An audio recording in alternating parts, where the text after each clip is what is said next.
Welcome back in my channel. Today we are going to study class 9 economic chapter 4 food security in India. This is a quick revision. If you are new please subscribe my channel. तो पूरी economics detail में आपको देखना है तो description box में उसका link मिल जाएगा, आप जाके देख सकते हो पूरी प्लेलिस्ट। और इसकी जो मैथ की सीरीज़ है वो भी चल रही है हमारी, 2.2 तक मैं करवा चुकी हूँ, आप जाकर देख सकते हो। यदि आप मेरे चैनल पर नए हैं तो चैनल को शेयर कीजिए और सब्सक्राइब कीजिए। तो इसमें शुरू करते हैं। सबसे पहले हम ओवरव्यू, तो ओवरव्यू में हम क्या देखते हैं कि जो food security means availability, accessibility and affordability of the food to all the people at all time. Food security का मतलब होता है, अवेलेबिलिटी का मतलब हमारे पास इतना फूड होना चाहिए ताकि हम लोगों के रिक्वायरमेंट को पूरा कर सकें। हमारी जो अवेलेबिलिटी में हमारा आता है, हमारा जो प्रेजेंट का स्टॉक है, जितना हमारा प्रोडक्शन हुआ है या हमारा प्रीवियस वाला है या हमने जो भी इंपोर्ट किया, सबको मिला के हमारी अवेलेबिलिटी होती है। एक्सेसिबिलिटी का मतलब क्या होता है कि हर बंदे को जिसको भी उस चीज़ की रिक्वायरमेंट होती है फूड की, वो वहाँ तक पहुँचाया जा सके, चाहे वो किसी भी सिचुएशन में हो या किसी भी आप पॉवर्टी से या आप कह सकते हो किसी भी तबके से वो बिलोंग करता हो। अफोर्डेबिलिटी का मतलब होता है कि इसको फूड जो रिक्वायरमेंट है उसको उस प्राइस पे प्रोवाइड किया जा सके ताकि वो आसानी से उसको खरीद सकें सभी लोग और सभी टाइम जब भी उनको जरूरत है। Food security depend on the public distribution system.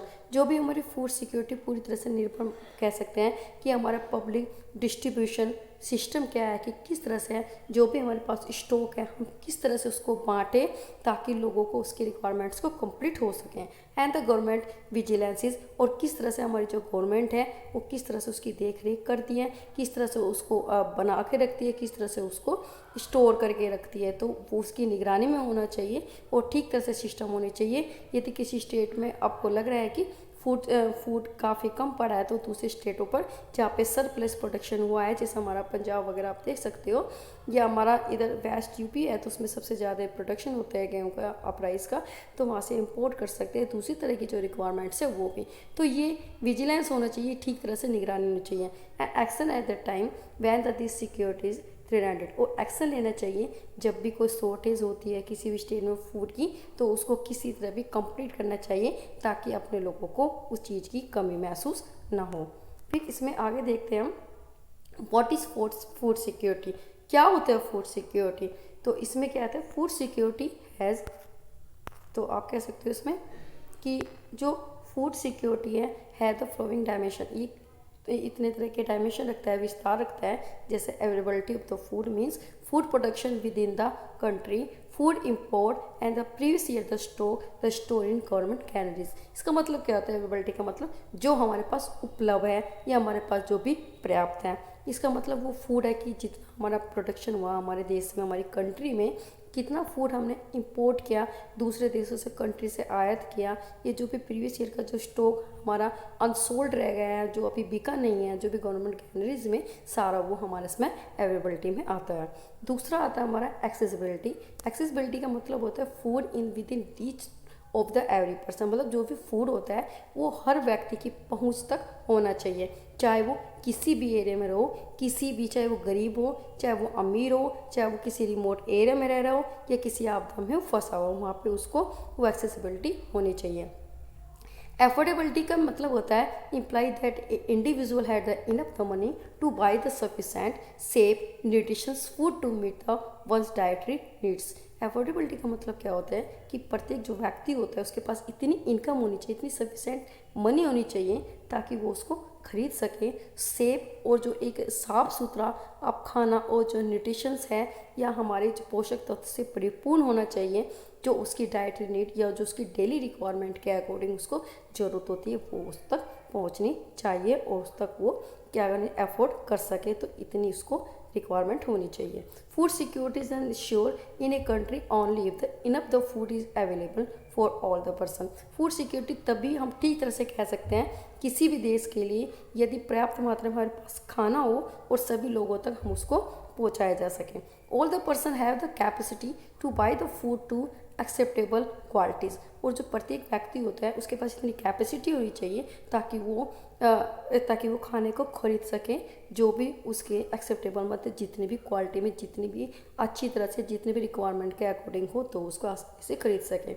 There is no barrier to access to the food, और हमारे पास कोई भी ऐसा बैरियर नहीं होना चाहिए, कोई भी रोक नहीं होनी चाहिए कि इस बंदे को वहाँ से खाना नहीं लेगा। जैसे पहले होता था कि मंदिर तक जाने में अब लोगों को दिक्कत होती थी, या पानी कुएं पे पानी वगैरह होती है, तो छुआछूत वगैरह के साथ क्या होता है, जो एससी वगैरह होते हैं, जो बैकवर्ड पर्सन होते हैं, उनके साथ इस तरह के भेदभाव, तो ऐसा नहीं होना चाहिए।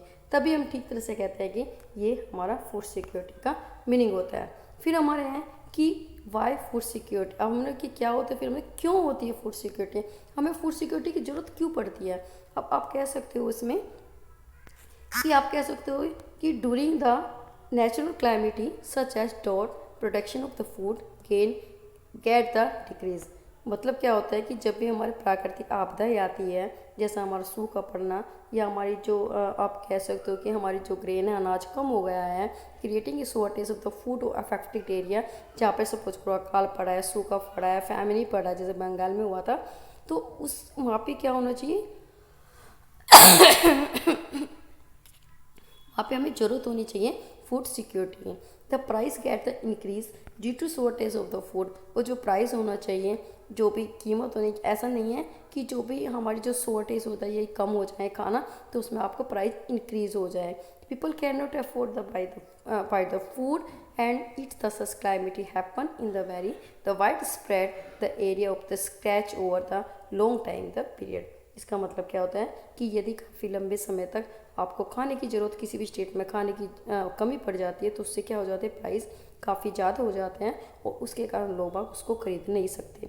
तो इससे क्या होता है कि काफ़ी लंबा टाइम खींच जाता है, और वो भी एक तरह से हम कह सकते हो वो किस तरह का, क्योंकि काफ़ी लंबे टाइम तक यदि लोगों को भोजन ना मिलेगा, तो वो क्या होगा, एक सिचुएशन आ जाएगा, स्ट्रेवेशन, जिसको हम क्या बोलते हैं, भूखमरी की सिचुएशन आ जाएगी। Massive the starvation might take the turn into the famine, और आप कह सकते हो जो स्ट्रेवेशन भूखमरी क्या होती है कि जब उसका काफ़ी लंबी पीरियड तक वो चलता रहती है, भूखमरी चलती रहती है, तो लोगों में एक तरह से आप कह सकते हो एक फैमिनी या एक अकाल टाइप में आ जाता है। If a famine is the characterized by the widespread the death due to starvation, और फैमिली का मतलब क्या होता है कि काफ़ी ज़्यादा जो लोगों की मतलब भूख के मारे उनकी मृत्यु काफ़ी आ जाती है। And A epidemic the causes by the forced use of the a contaminated water in the decaying the food and the lose the body resistance due to weakness, आप कह सकते हो वीकैनिंग फ्रॉम स्टार्वेशन। इसका मतलब क्या होता है कि जैसे आप कह सकते हो कि भूखमरी आई तो उससे एक महामारी फैल जाएगी, और इससे क्या होगा कि लोगों में गंदा पानी उनको मिलेगा। तो आप कह सकते हो कि कंटेमिनेटेड का मतलब होता है गंदा पानी, या फिर उनको सड़ा गला खाना पड़ेगा, और इससे क्या होगा कि जो उनकी बॉडी की आप रेसिस्टेंस या रोगों से लड़ने की क्षमता होती है, तो वो भी कम हो जाएगी, और इससे क्या हो जाएगा, वे काफ़ी कमज़ोर हो जाएंगे, और उससे वो डेथ की पोजीशन में चले जाएंगे। तो इसीलिए हमें फूड सिक्योरिटी की ज़रूरत होती है, ताकि यदि इस तरह की सिचुएशन हो तो लोगों को उस चीज़ की कमी महसूस हो। देखते हैं कि वो are the food insecure. Food insecure कौन से लोग होते हैं, जिनको खाने की कमी पड़ती है, या फिर उनको ठीक तरह से आप कह सकते हो उनके पास पैसे नहीं होते। तो कौन कौन अपने आप को फील करता है कि वो इनसिक्योर है, फूड इनसिक्योर है, मतलब फूड को प्राप्त करने में अयोग्य हैं। तो इसमें है हमारा कि इन the India large the section of the people suffer from the food and nutrition insecurity. हम भारत में कह सकते हैं कि एक सबसे बड़ा आप कह सकते हो एक भाग है हमारे लोगों का, जो काफ़ी जो खाना होता है या जो भी पोषक तत्व होते हैं उनको मिलने के लिए अपने आप को इनसिक्योरिटी फील करते हैं। People having the little and the no land, वे लोग होते हैं जिनके पास या तो बहुत ही कम भूमि होती है या बिल्कुल भी नहीं होती। ट्रेडिशनल आर्टिस्ट आप कह सकते हो provider of the traditional service, या फिर आप कह सकते हो कि जो पहले आर्टिस्ट होते थे, आर्टिशंस होते थे, मूर्तिकार होते थे, या फिर चीज़ों को बनाने के लिए होते थे, तो वे इस तबके में आता है। या फिर जो पहले जैसे आप कह सकते हो कि ट्रेडिशनल सर्विस को प्रोवाइड करते थे, तो उनके लिए काफ़ी ये इनसिक्योरिटी होती है। सपोज करो भाई एक तरह से आप कह सकते हो कि कोई ये रिक्शा वाला है तो उसको काफ़ी थोड़ी दिक्कत होती है, क्योंकि उनके पास एक तरह से आप परमानेंट एम्प्लॉयमेंट नहीं होता, और उनको फूड इनसिक्योरिटी फील होती है। फिर हम थे pretty self employ the worker, ये आप कह सकते हो कि जो जिनके लोगों के पास छोटे छोटे काम है, प्रीटी मतलब छोटे स्केल में है, तो उन लोगों को काफ़ी दिक्कत होती है। या आप कह सकते हो destitute including in the bagger and the most affected the group. और आप कह सकते हो कि एक तरह से जो बैगर होता है, गरीब होते हैं, डेस्टिट्यूट का मतलब होता है कि एक तरह से जो सही मतलब जीवन होता है उसको मतलब बिताने में काफ़ी प्रॉब्लम फील करते हैं। तो जिसमें हमारे भिखारी होते हैं, या काफ़ी अफेक्टेड ग्रुप है इनका। अर्बन एरिया में देखें तो फूड इनसिक्योरिटी फैमिली है दोज वो have the general employment in the ill paid occupation. मतलब वे लोग जिनके पास रोज़गार तो कर रहे हैं लेकिन उनके पास एक परमानेंट ऑक्यूपेशन रोज़गार नहीं है। And is the casual labour the market, या फिर कोई कैजुअल लेबर मार्केट है, मतलब एक दिन उनके पास आप कह सकते हैं काम है, दूसरे दिन नहीं है, तो उनके लिए काफ़ी फील होता है। कभी तो होता है कि अगले दिन के लिए सरप्लस रख लेते हैं 2 दिन के लिए, और कभी तो उनके पास बिल्कुल भी इनकम नहीं होती। फिर आप कह सकते हो कि these worker are a largely engage in the a seasonal activities and the paid very the low wages. ये आप कह सकते हो कि ये रूरल एरिया में आप कह सकते हो कि बहुत सारे जो लोग होते हैं एक सीजनल, जैसे आप कह सकते हो कि फसल है, क्रॉप है, उसको आप कह सकते हो कि जब बुआई के टाइम काफ़ी का टाइम मिल जाता है, कटाई के टाइम मिल जाता है, तो उसके बीच में जो पीरियड होता है 3-4 महीने का, तो वहाँ पे उनको बिल्कुल भी काम नहीं मिलता। तो इसके टाइम में क्या होता है कि उनको अपनी बेसिक रिक्वायरमेंट्स को कंप्लीट करना काफ़ी मुश्किल हो जाता है। फिर इसमें आगे चलते हैं हम कि the social composition along with the inability to buy the food. आप कह सकते हो कि जो एक सोशल कंपोजिशन, एक ग्रुप है हमारा सामाजिक का, तो वो अपने आप को काफ़ी अयोग्यता, इनएबिलिटी महसूस करता है खाने को खरीदने में। Also play very important role the food insecurity, जो काफ़ी महत्वपूर्ण रोल प्ले करता है फूड इनसिक्योरिटी में। पीपल ऑफ द आप कह सकते हो SC ST OBC कम्युनिटी, जो भी हमारे जो SC है, शेड्यूल कास्ट है, या फिर शेड्यूल ट्राइब्स है, या फिर अदर बैकवर्ड कास्ट है, कम्युनिटी जो भी ग्रुप होते हैं, वे काफ़ी इधर होते हैं, काफ़ी गरीब होते हैं, और पुअर लैंड होती है उनके पास काफ़ी कम होती है, और काफ़ी कम इनकम होती है। जो लैंड होती है उनके पास काफ़ी कम होती है, और जो उसकी प्रोडक्टिव होती है काफ़ी एक तरह से कम होती है, जो उनकी सिर्फ एक बेसिक रिक्वायरमेंट को कंप्लीट कर सकती है। वो जितना भी उनका प्रोडक्शन होता है कंजप्शन कर लेता है, लेकिन उनके पास इतना सरप्लस नहीं बचता ताकि वो मार्केट में बेच कर वहाँ से कुछ अर्निंग कर सके। तो वे इस तरह के लोग भी क्या कर सकते हैं, अपने आप को फूड इनसिक्योरिटी फील करते हैं। People affected by the natural disaster, आप कहते हैं कि जो पीपल है नेचुरल आपदा से जो भी अफेक्ट होते हैं उन लोगों को काफ़ी दिक्कत होती है। वो migrate other in the area in the search in the worker and are in the among the most in the food insecure. और वे लोग क्या करते हैं कि जिनके पास मतलब जैसे आपदा होते हैं, कहीं सूखा पड़ गया या फिर कहीं फ्लड वगैरह आ गया, तो उससे क्या होगा कि लोग दूसरे एरिया में जाना शुरू कर देते हैं अपने काम के लिए, ताकि उस पीरियड में जो उनका माइग्रेट पीरियड होता है एक स्टेट से दूसरे स्टेट में काम ढूंढने में, तो वहाँ पे उनको काफ़ी दिक्कत होती है। तो उस टाइम भी उनके पास काफ़ी फूड इनसिक्योरिटी होती है कि वे खाना भी उनको नहीं मिल पाता, क्योंकि उनके पास इनकम भी नहीं होती। A large the portion of the pregnant and the nursing the mothers and the children under in the ages of 5 year a constitute of the important segments of the food insecure the population. आप कह सकते हो कि जो का सबसे बड़ा जो पोर्शन है, अनुपात है, जो प्रेग्नेंट है, गर्भवती महिलाएं हैं, या फिर जो छोटे बच्चों की देखभाल करती हैं वो क्या नाम महिलाएं, या फिर बच्चे होते हैं जो 5 साल से नीचे वाले होते हैं, तो उन वे लोग भी अपने आप को काफ़ी फूड इनसिक्योरिटी फील करते हैं। वो उस तरह के तबके में, तो क्योंकि वो बाहर जाके तो काम नहीं कर सकते, इसलिए उनको काफ़ी प्रॉब्लम क्रिएट होती है। आगे क्या होता है कि another aspect of the food security is the hunger. यदि हम दूसरा पक्ष देखें फूड इनसिक्योरिटी, वो है भूख, हंगर, भूखमरी, which is not just and the express of poverty. यदि हम कहते हैं कि भूख, इसका मतलब ये नहीं है कि वो हम ये पॉवर्टी को, गरीबी को एक्सप्रेस कर रहे हैं, it bring about the poverty. लेकिन आप कह सकते हो कि यदि लोग काफ़ी लंबे टाइम तक भूखे रहेंगे और उनके पास कैपेसिटी नहीं होगी फूड रिक्वायरमेंट की, तो वो आप कह सकते हो कि वो पॉवर्टी का एक तरह से रूप धारण कर लेगा। वो आके क्या है, पॉवर्टी वाली लाइन में वो चले जाएंगे लोग बाहर। Hunger has the a chronic and the seasonal dimension. आप कह सकते हो कि जो हंगर है एक क्रोनिक और आपको सीजनल डायमेंशन होता है। क्रोनिक हंगर होता है कि जो एक पहले से चल रही है चीज़ें। इसका मतलब क्या होता है कि chronic hunger is the a consequences of the diet a persistently the inadequate in the term of the quantity. इसका मतलब क्या होता है, क्रोनिक हंगर का मतलब होता है एक कॉन्सिक्वेंसेस का मतलब एक परिणाम होता है, एक रिजल्ट होता है, जो भी एक आप कहते हैं परसिस्टेंटली का मतलब जो लगातार, इनएडक्वेट का मतलब एक पर्याप्त रूप में जो भी एक क्वांटिटी ले रहे हैं, हम क्वालिटी ले रहे हैं फूड की, और काफ़ी लंबे समय तक चल रहे हैं। सपोज करो हम न्यूट्रिशन वाले फूड्स को नहीं अफोर्ड कर सकते हैं, तो वो क्या हो रहा है कि धीरे धीरे हमारे जो हमारे जो शरीर की रिक्वायरमेंट्स होती हैं, जो रेसिस्टेंसेस होती है, रोगों से लड़ने की क्षमता, वो धीरे धीरे कमज़ोर होने शुरू हो जाती हैं। तो एक तरह से वो हमारी लगातार चलती रहती है। दिस इज़ ए, आप कह सकते हो this is a chronic hunger. दूसरा हमारा सीजनल हंगर क्या होता है, is the related to the cycle of the food growing and the harvesting. Seasonal कहते हैं कि जिसका मौसमी भूख कहते हैं, इसका मतलब क्या होता है कि चक्र होता है, ताकि जैसे हमारा कि जो फूड है, फूड को, फसल को उगाया जा रहा है, और उसके बीच में जो हार्वेस्टिंग का जो टाइम होता है, जिस पीरियड में लोगों को काम नहीं मिलता और उनके पास परचेजिंग पावर नहीं होती, तो उस टाइम भी वो क्या होते हैं, फूड इनसिक्योरिटी फील करते हैं। तो वो वाले जो पीरियड होता है उसको हम क्या बोलते हैं, सीजनल हंगर। तो this is very important of the what is type of hunger. तो टू टाइप्स आर हंगर, आप क्रोनिक एंड सीजनल हंगर। आगे चलते हैं कि दिस इंडिपेंडेंस, आप कह सकते हो कि यदि हम स्वतंत्रता से देखें, जब हमारा देश आज़ाद हुआ था, India has the aiming of the self sufficient in the food the grain, कि जो हमारा भारत है वो उसका एक ही लक्ष्य रहा है कि वो आत्मनिर्भर बने अपने फूड ग्रेन में, अनाज में।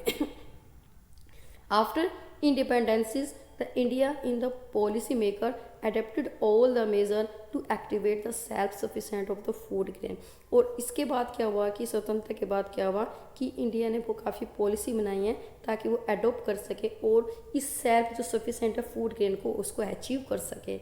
In the field of the agriculture, यदि हम एक फील्ड में देखें, एग्रीकल्चर के कृषि के भाग में देखें, तो India adapted a new strategy, उन्होंने एक अपनी काफ़ी एक अच्छी योजना बनाई है, which is the result in the A green revolution. आप देख सकते हो, यदि एग्रीकल्चर आप उसमें देखें, पार्ट में देखें, तो वहाँ पे एक ग्रीन रेवोल्यूशन आया जिसमें लोगों ने अपने आप को काफ़ी आत्मनिर्भर बनाया है हरित क्रांति के बाद। फिर आगे देखते हैं इसके में कि फूड सिक्योरिटी इन इंडिया। अब देखते हो कि food security in India, India में देख लेते हैं कि जो फूड सिक्योरिटी किस टाइप की हैं। तो इसमें देख लेते हैं हम, since the green revolution the country has the avoided the famine even the during the a adverse the weather condition. हमने देखा है कि ग्रीन रेवोल्यूशन के बाद जो कंट्री ने जो ये फैमिली, जो अकाल पड़ा था एक तरह से, जो जिसके कारण जो स्ट्राइवेशन के कारण लोग बाग की डेथ हो रही थी, तो वो काफ़ी उस तक काफ़ी विजय पाई है। और इस तरह की कंडीशन हमारे दूसरी तरह की अब हमारे इंडिया में नहीं रही। India has the become the self sufficient in the food grain during the last 30 years. आप देखें, जो भारत है वो एक आत्मनिर्भर बन गया है फूड ग्रेन में, अनाजों में, के पिछले 30 सालों से, because of variety of the crops the grow over the country. क्योंकि हमें पता है कि बहुत सारी जो वैरायटी की जो फसल है वो उगाई जा रही है हमारे पूरे भारत में। The availability of the food grain has become the ensured with the carefully the design the food secure system by government। और availability का मतलब जो पर्याप्त है, काफ़ी उपलब्ध है हमारा फूड ग्रेन, जो भी इंश्योर करता है कि जो सावधानी पूर्वक हमने अपने आप के जो खाना है उसको सिक्योर किया है। इस तरह का सिस्टम बनाया गया है गवर्नमेंट के द्वारा। This system has the two component, buffer stock and the public distribution system. जो भी गवर्नमेंट ने ये फूड इनसिक्योरिटी का एक सिस्टम बनाया है, तो टू टाइप्स में इसको डिवाइड किया है, एक बफर स्टॉक और दूसरा आप कह सकते हो public distribution system. What is a buffer stock? Buffer stock क्या होता है? तो आप कह सकते हो कि जो एक तरह से ये बफर स्टॉक है, stock of the food grain है, एक स्टॉक मान लीजिए कि जहाँ पे हमारे पास एक सरप्लस है, तो namely the wheat and rice, जिसमें हम मोस्टली नाम लेते हैं जो हमारे गेहूँ और चावल में, तो वहाँ पे हम अपना फूड सिक्योरिटी बफर स्टॉक रखते हैं, procures by the government through the आप कहते हैं food corporation of the India. मतलब जो भी ये बफर स्टॉक है वो क्या रखता है, जो मतलब ये गवर्नमेंट के द्वारा बनाई गई ऑर्गेनाइजेशन है जिसको हम फूड सिक्योरिटी आप कह सकते हो फूड कॉर्पोरेशन ऑफ इंडिया। तो वो इसको मतलब इसका खरीद रखती है, मतलब प्रिक्योर का मतलब खरीदने की ब्योरा रखती है, अकाउंट रखती है। तो stock of the wheat and the rice are the purchase by the FCI with the farmer where the has the surplus production. और जो FCI होती है वो वहाँ से गेहूँ और चावल को खरीद लेती है जिन स्टेटों में जो किसानों के पास सरप्लस प्रोडक्शन रखता है, सब सरप्लस वो क्या करते हैं, उत्पादन करते हैं। The farmer has the paid A the announcement price of the there crops. और जो फार्मर्स होते हैं उनको उनकी फसल का पहले ही एक तरह से एक अनाउंसमेंट, पहले ही प्री प्राइस दे दिया जाता है कि आप यदि ये फसल उगाओगे तो आपको इतना प्राइस प्रोवाइड किया जाएगा। तो इसी को क्या बोलते हैं, minimum support price. That is very important of the point what is MSP। तो MSP का minimum support price. Every year, MSP is the declared by the government before the sowing.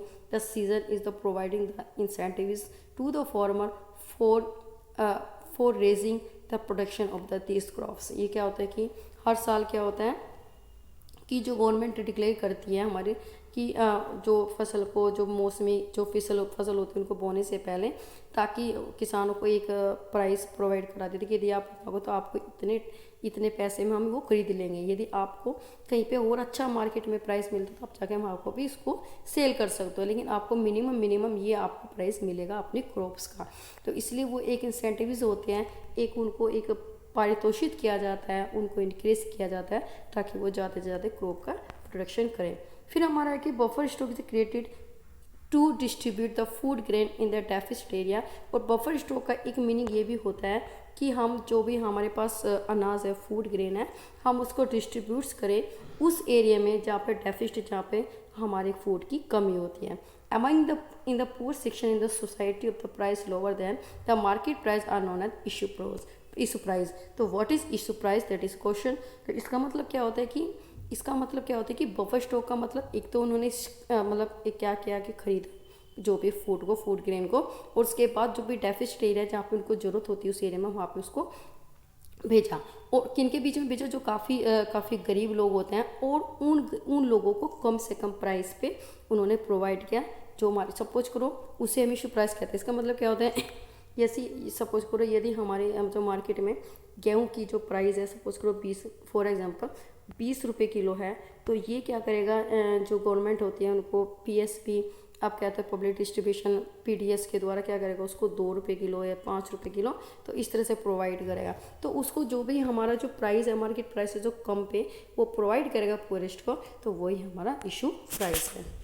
आगे what is the public distribution system, ये क्या होता है public distribution system. तो ये होता है हमारे की जो एफसीआई है डिस्ट्रीब्यूट द फूड और procure from the farmer the through government regulation ration shop sorry. जो फूड कॉरपोरेशन इंडिया है वो क्या करते हैं कि जो उसने प्रिक्योर किया, जो भी मतलब खरीदा था लोग फार्मर से जिनके पास सरप्लस था, और उनको अब वो डिस्ट्रीब्यूशन करेगी। एक ऐसी दुकान है जो गवर्नमेंट के द्वारा रेगुलेट किया गया है, गवर्नमेंट के द्वारा चलाई जाती है, जिसको हम क्या बोलते हैं, राशन शॉप्स बोलते हैं। तो जो राशन शॉप के द्वारा अब वो जो भी उसने स्टोर किया है, जो फिर फूड को सिक्योर किया है फूड के, तो उसको डिस्ट्रीब्यूट लोगों तक पहुँचाएगी। Ration shop also the known as the fair price the shop, और इसको क्या बोल सकते हैं, एक फेयर प्राइस, जो मतलब जिस तरह एक सही रेट पर उनको दिया जाता है, जिस रेट पे वो खरीदने के लिए सक्षम होते हैं। Keep the stock of the food grain the sugar and the kerosene for the cooking. और इन जो राशन की दुकान पे उनको फूड ग्रेन के साथ साथ चीनी भी दी जाती है, कैरोसिन तेल भी दिया जाता है ताकि वो खाना बना सकें। Ration in the India was the introduced during the 1940 against the a backdrop of Bengal family. आप कह सकते हो कि जो भी ये हमारा जो डिस्ट्रीब्यूशन था पीडीएस हमारा 1940 में स्टार्ट किया गया था, और किसके अगेंस्ट, जो भी हमारा बंगाल में 1900 मतलब कहते हैं कि जो भी एक अकाल पड़ा था तो उस टाइम उस फैमिली से लड़ने के लिए ये राशन शॉप को शुरू किया गया था। In the mid the 1970 the 3 important food intervening the programme was introduce. और 1970 के बीच में 3 तरह के महत्वपूर्ण आप कह सकते हो कि प्रोग्राम चला गए, इंट्रोड्यूस किए गए हैं। तो ये थे हमारे public distribution system PDS food grain, फिर हमारा इंटीग्रेटेड चाइल्ड डेवलपमेंट सर्विस जिसे आईडीएस बोलते हैं, और तीसरा था हमारा फूड फॉर वर्क एफएफडब्ल्यू। तो 3 तरह के प्रोग्राम चलाए गए थे।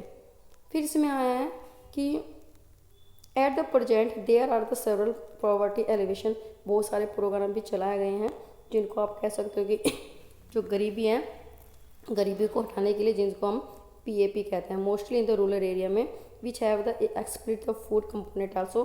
और जिसका एक तत्व होता है कि हम कम से कम उनको एक फूड रिक्वायरमेंट फूड तो दे कम से कम लोगों को, जो उनकी बेसिक रिक्वायरमेंट्स हैं। Employment programme the greatly the contribute the food security by increasing the income poor. और एम्प्लॉयमेंट प्रोग्राम ये भी चला गया है कि लोगों के इनकम को ज़्यादा से ज़्यादा किया जाए ताकि वो इन फूड सिक्योरिटी को प्राप्त करने में सक्षम हो और वे अपने बेसिक रिक्वायरमेंट्स को कंप्लीट करें। तो ये बहुत सारे प्रोग्राम्स में चला गया है। फिर हमारे current status of the public distribution system, क्या करंट स्टेटस है हमारा पब्लिक डिस्ट्रीब्यूशन सिस्टम का। पब्लिक डिस्ट्रीब्यूशन सिस्टम आप कह सकते हो कि जो पब्लिक है, public distribution system is the most important step taken by government. सबसे महत्वपूर्ण स्टेप है जो गवर्नमेंट के द्वारा लिया गया है toward ensuring the food security, मतलब फूड सिक्योरिटी को इंश्योर करने के लिए सबसे बेस्ट तरीका है ताकि लोगों तक वहाँ तक पहुँचाया जा सके खाने को। In the 1992 the revamped the public distribution system एक चला गया 1992 में, जिसको आपको रिवैम्प्ड मतलब उन्मूलन कहना जो पब्लिक डिस्ट्रीब्यूशन को। तो एक तरह से मतलब उसमें एक तरह से एक आयाम दिया है या आप कह सकते हो कि उसमें सुधार किया है। पब्लिक डिस्ट्रीब्यूशन वाली जो सिस्टम है वह इंट्रोड्यूस इन द कंट्री में इन द आप कह सकते हो कि जून 1997 में the targeted public distribution system चला गया, TPDS चलाया। तो 1900 आप कह सकते हो 92 में चलाया आपको RPDS चलाया, और 1997 में क्या चलाएगा हमारा TPDS चलाएगा, जिसको हम बोल सकते हैं target public distribution system introduce किया। और इसके बाद इसमें क्या क्या है कि जो TPDS है इसमें एक तरह से एक पुअर को, जो भी काफ़ी पुअर है उसको टारगेट किया गया सभी एरिया में कि जो सबसे ज़्यादा पुअर है उनको ही साथ दी जाए। अब 2000 में 2 स्पेशल स्कीम चलाई गई जो आप कहते हैं अन्योदय अन्न योजना था और अन्नपूर्णा स्कीम थी, जो ये 2 योजना चलाई गई थी। ये डेट काफ़ी महत्वपूर्ण होती है, चाहे आपके कंपटीशन लेवल में, स्कूल लेवल में 1 नंबर में पूछ सकते हैं और कंपटीशन में तो मोस्टली पूछता ही है। तो इसकी फुल फॉर्म काफ़ी अच्छी तरह से याद कीजिए और किस ईयर में कौन सी पॉलिसी बनाई और कौन से सिस्टम को इम्प्लीमेंट किया गया, तो वो आपको याद करना है। आप कह सकते हो over the year PDS provide to be the most effective instrument of government policy stabilizing the price and the making the food available consumer affordable price। अब क्या किया गया कि जो PDS को काफ़ी एक महत्वपूर्ण इंस्ट्रूमेंट के रूप में किया गया पॉलिसी के द्वारा, ताकि एक ऐसा प्राइस को इस्टेब्लिश किया गया, स्थिर किया जाए, ताकि उस प्राइस पर लोग बाग खरीद सके, कंज्यूमर खरीद सके, जो भी उनके पास कैपेसिटी होती है, जिनके पास पैसा, उस पैसे में वो आसानी से वो खाना खरीद सकें। However public distribution system has the face the severe criticism for the several background. लेकिन यदि आप कह सकें जो PDS है, PDS को सिस्टम में काफ़ी क्रिटिसिज्म आलोचना है, उसमें काफ़ी सारे ग्रुप में अलग ग्राउंड में उसके बेसिक रिक्वायरमेंट देखे, तो कुछ उसके सरकमफेरेंस आप कह सकते हो कि आलोचनाएं भी। भाई यदि किसी चीज़ के प्लस पॉइंट देंगे, PDS का मतलब है भाई प्लस पॉइंट तो ये है कि लोगों तक पहुंच जा रही है, लेकिन इसके कुछ ड्रॉबैक्स भी हैं। तो वो क्या होगा, high level the buffer stock the food grain is the very undesirable the and the wasteful. आप कह सकते हो यदि ज़्यादा वो बफर स्टॉक रखेगी फूड ग्रेन का, तो वो क्या होगा, वो किसी भी तरह का यूज़ नहीं होगा, वेस्टफुल होगा, वो बेकार होगा। इन द स्टेट दैट क्योंकि काफ़ी जो उसकी हम कह सकते हो कि जो रखने की फूड ग्रेन को भाई खरीदने की कॉस्ट होगी, ट्रांसपोर्ट की कॉस्ट होगी, या उसको कैंडीज वगैरह गोदाम में रखने की, तो वो कॉस्ट काफ़ी बढ़ जाएगी। In the state such the Punjab Haryana आप कह सकते हो वेस्टर्न उत्तर प्रदेश आंध्र प्रदेश मैन तो 2 crops wheat and rice corn. और ज़्यादा अगर पंजाब देखें, हरियाणा देखें, या आप पश्चिम उत्तर प्रदेश में देखें, आंध्र प्रदेश में देखें, तो 2 ही फसल मोस्टली उगाई जाती है, गेहूँ और चावल। इंसेंटिव यूटिलाइजेशन, जो भी हम कब सबसे ज़्यादा पानी यूज़ कर लेते हैं, cultivation of the rice has also the lead the environmental degradation. आप कह सकते हो कि जो भी हम चावल की खेती के लिए काफ़ी पानी यूज़ करते हैं, तो एनवायरमेंटल डिग्रेडेशन होता है, निम्नीकरण होता है हमारे वातावरण का। इससे क्या होता है कि जो बर्फ़ फॉल मतलब जो पानी का लेवल गिर जाता है, और थ्रेटनिंग इन द सस्टेनेबिलिटी, और थ्रेटनिंग होता है, काफ़ी दिक्कत हो जाती है हमारी agriculture development in the this city की, उस वाले जो सिटीज़ में कि जो एग्रीकल्चर का जो डेवलपमेंट है, विकास, वो काफ़ी रुक से जाता है, क्योंकि उससे आगे खेती करने में बड़ी प्रॉब्लम हो जाती है। जो PDS डीलर आप कह सकते हो कि PDS dealer in the started the practice like they diverting the grain to open the market and the getting the better margin। और जो PDS है आप कहते हैं पब्लिक डिस्ट्रीब्यूशन सिस्टम वाले जो डीलर्स होते हैं, वो शुरू कर देते हैं कि मतलब भ्रष्टाचारी शुरू कर देते हैं, और जो ग्रेन आता है, जो भी अनाज आता है, वो इनके उसमें गोदामों में, तो वो क्या करते हैं ओपन मार्केट में उसको बेच देते हैं ताकि उसको एक अच्छा प्रॉफिट मिल सके। Selling poor the quality in the grain the ration shop, और ख़राब क्वालिटी का जो ग्रेन है अनाज को वो बेचते हैं राशन की दुकान पे।